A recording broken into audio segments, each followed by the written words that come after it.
Les rapports entre les différents acteurs que constitue l'industrie musicale et artistique évoluent de manière quotidienne et remettent ainsi en cause l'offre de services. Considérant les mutations du secteur de la culture et de la musique particulièrement ces dernières années, au Sénégal, la mise en place d'associations réunissant les agents d'artistes tels que les organisations professionnelles de la musique et autres était devenue de plus en plus cruciale, d'où la nécessité de créer l'association des managers et agents d'artistes. Je suis manager d'artistes et je suis le secrétaire général de l'association des managers qui se regroupe ici pour ce panel des managers d'artistes et agents. On a voulu profiter de cette occasion du mois de Ramadan, vu que la plupart du temps, comme on le sait, on ne s'active pas beaucoup, on est plus en mode de veille. On s'est dit pourquoi pas officialiser l'association, inviter les managers à une rencontre de partage sur le travail que nous faisons, histoire de voir les perspectives et aussi ce qu'il y aurait à améliorer ensemble. L'AMA Association, c'est Association des managers et agents d'artistes. Son objectif, c'est de regrouper déjà les managers, comme il se doit aujourd'hui. Tous les secteurs sont en train de se regrouper déjà, mais aussi de voir comment améliorer les conditions de travail des managers. Et ça débute et ça se perpétue d'abord sur les formations que nous sollicitons tous tout le temps.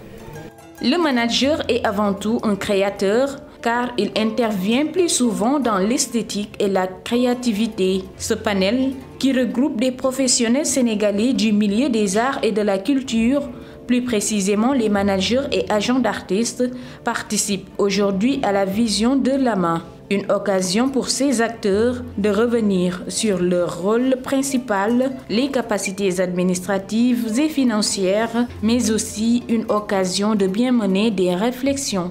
Nous sommes dans l'humain, comme disait Gassira tout à l'heure, nous travaillons dans ce qu'on appelle l'essence. Il y a cet esprit de créativité, raison pour laquelle je dis c'est de la matière jusqu'au produit. Et quand on dit matière, c'est qu'il y a un travail de créativité. Il y a une intervention sur l'esthétique. Et c'est là où le manager il devient polyvalent, c'est-à-dire au-delà même de l'administration et de la gestion, c'est quelqu'un qui doit avoir une certaine culture générale qui lui permet d'intervenir même dans l'artistique.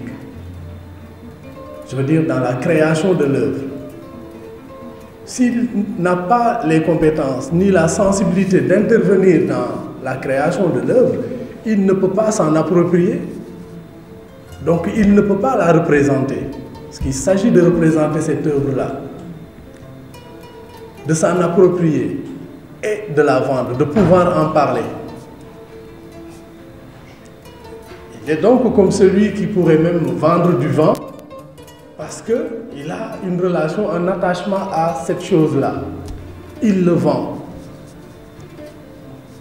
C'est celui-là, à mon avis, le manager. Il y a donc une relation avec l'argent. Et c'est cela la finalité. C'est comment on fait de la matière jusqu'au produit pour distribuer, pour diffuser et gagner de l'argent. Franchement, gagner de l'argent, rentabiliser, sinon, ce n'est pas la peine. En général, on a relation avec le producteur, manager, parce qu'il est tout à la fois. Donc c'est, à mon avis,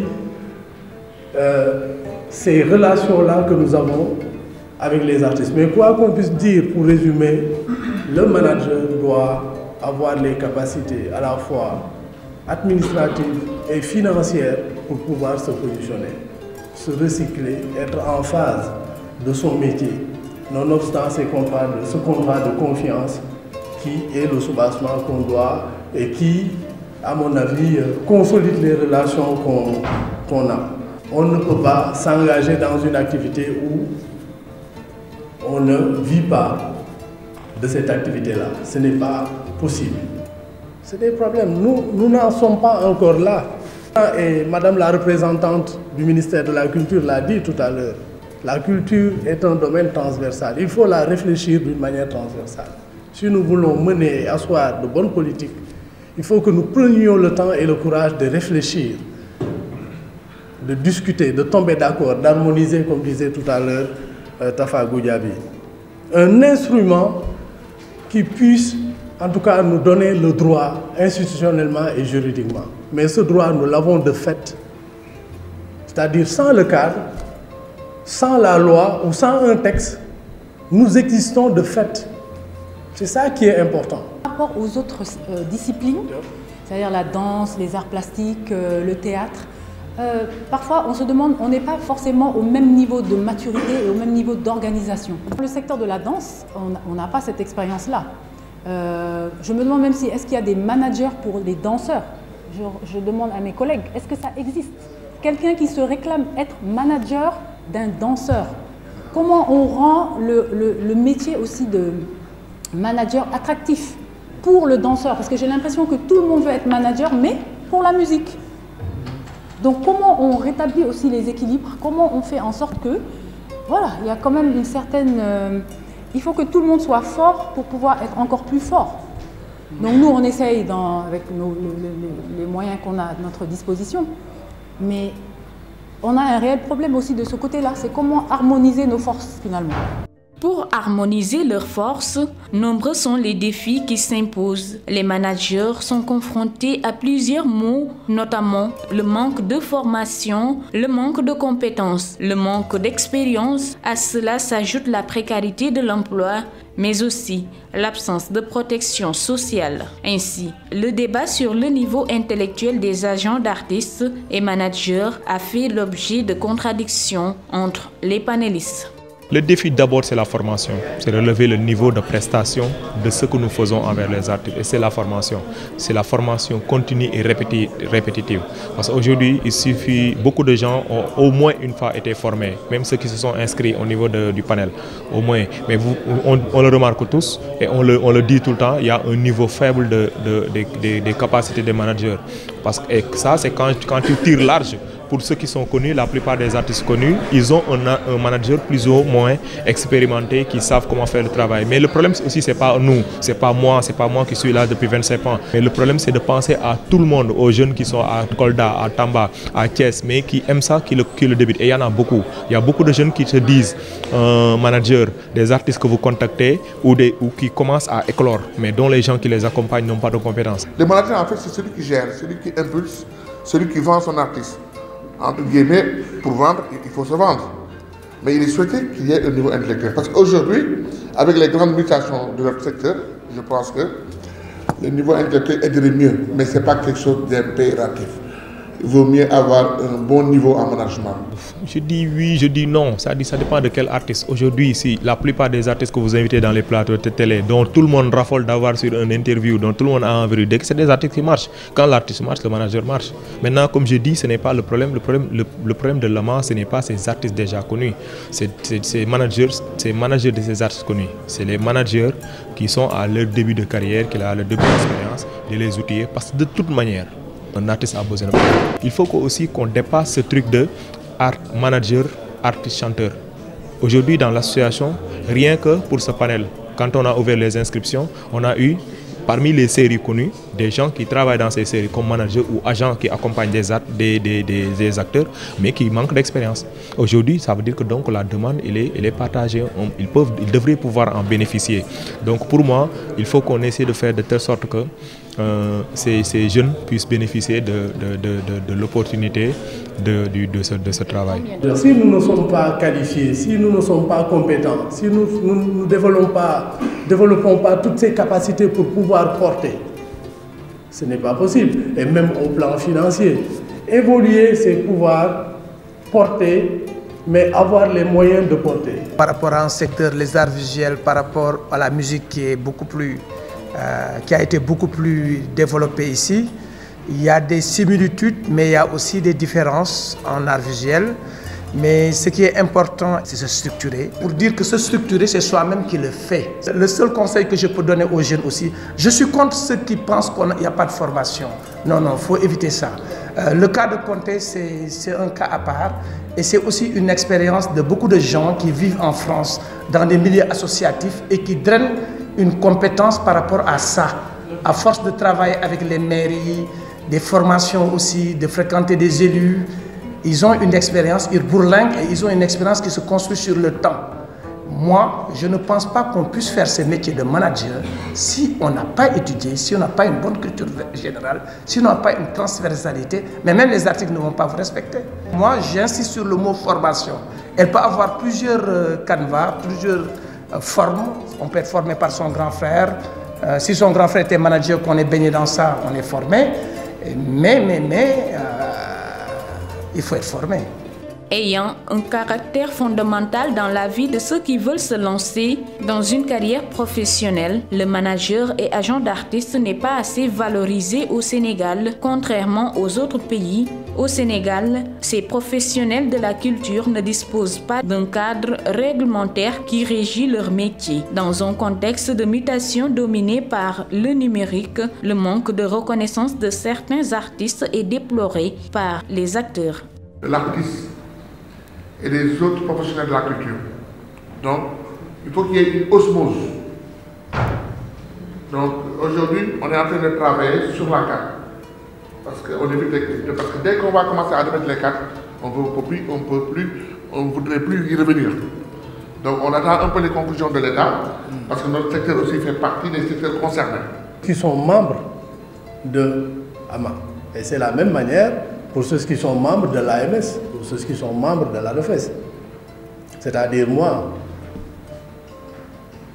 si je ne suis pas membre d'une organisation professionnelle et que je vais, disons-le clairement, au consulat de France pour déposer une demande de visa, qu'on me dit, mais monsieur, il faut une carte de l'AMS, je dis non. Je ne vous apporte pas une carte. Parce que je n'ai pas de carte en fait. Je ne vous apporterai pas une carte de l'AMS ni de l'AMA parce que je ne suis pas membre de ces associations-là. De fait, il n'y a aucune légitimité ou aucun sens, au sens institutionnel ou juridique du terme, que moi je vous apporte une carte.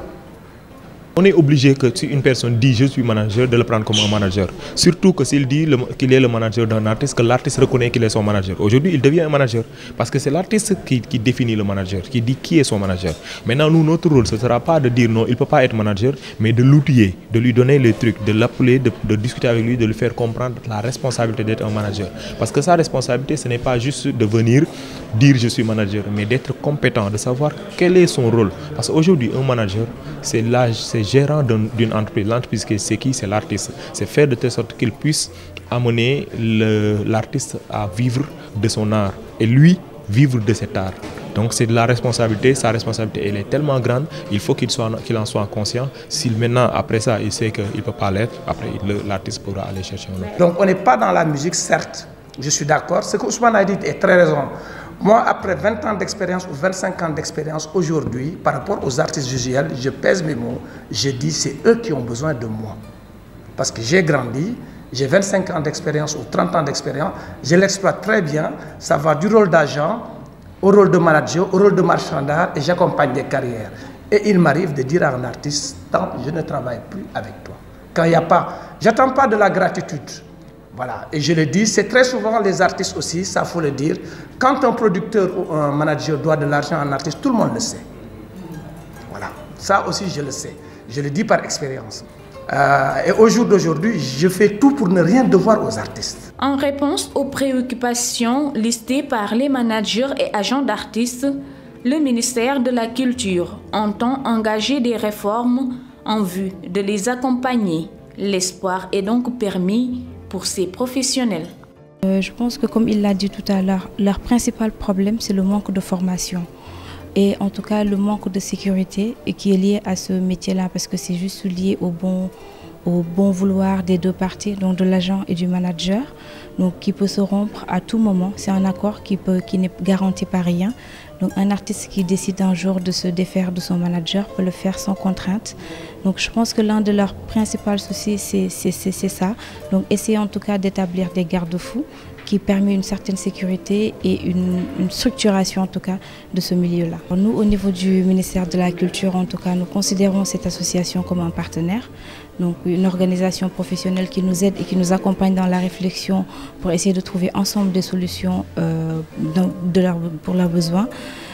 Comme je l'ai dit tout à l'heure, nous engageons des réformes, notamment la loi sur le statut de l'artiste qui encadre un peu le statut, qui définit le statut de l'artiste et encadre un peu ce métier.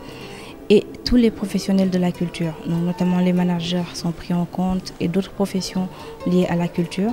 Donc la solution, on va la trouver ensemble, mais je pense que l'aboutissement de cette loi-là permettra en tout cas d'encadrer au maximum tout ce qui se fait dans ce milieu et apportera des solutions à chacun des acteurs culturels.